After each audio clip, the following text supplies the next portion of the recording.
Republican Congresswoman from Missouri, Ann Emerson, joins me now. Congresswoman Emerson, thank you so much for joining me today. Thanks, Carlos. I appreciate being here. Congresswoman Emerson, how do you look at what's happened in some of the town halls, including there in your home state of Missouri? And when I think of that, I think not only some of the challenges that Senator McCaskill faced, but I think your fellow Republican Todd Akin from the 2nd District there in Missouri was at a town hall last week. In fact, let me play real quickly for you that soundbite, and then I want to get kind of your reaction to what's going on.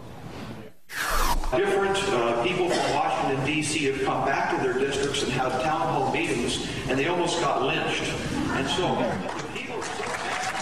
so you hear him there talking about lynching. There seemed to be applause.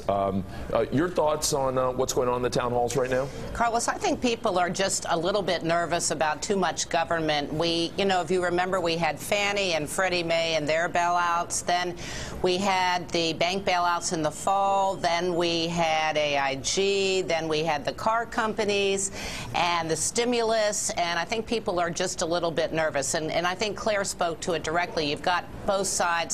But people are nervous. The government's just taken over too much of their lives. And so they're expressing their outrage. And I think they're nervous about their jobs.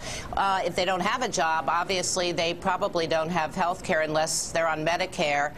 But people are just nervous. Congresswoman Emerson, it's always hard to be the party that's out of power, particularly a party that was in power for so long. How do you assess how your party, the Republican Party, is doing at handling that role, and what more would you like to see the Republican Party do this fall in terms of presenting ideas or however they ultimately want to engage in the larger public debate?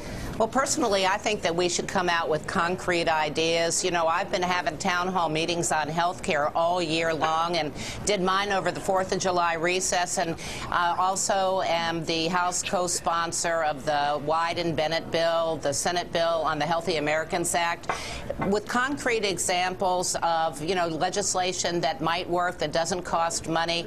We've got a lot of work to do, but just saying no is not going to work. I don't think the American people want that. I think they want to try to see us working together, both sides, and trying to come up with some compromises. And that's what we do in Missouri. It is, as the senator said, a 50-50 state, and you really have to work together.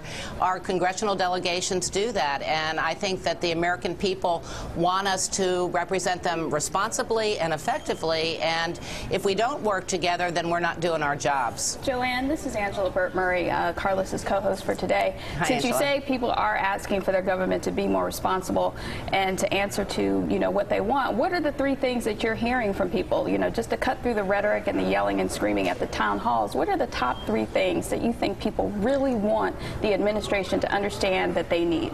Well, I think job security is #1, Angela. People are so worried, and I represent 28 very rural counties in Missouri, and consequently, we kind of are delayed in getting layoffs and the like, but they're starting to come forward now. I have a very poor district, and so we're very heavily dependent on Medicare and Medicaid on health care, but people just want to know, #1, on the health care front, I want to be able to keep my doctor. I don't want the government making decisions for me.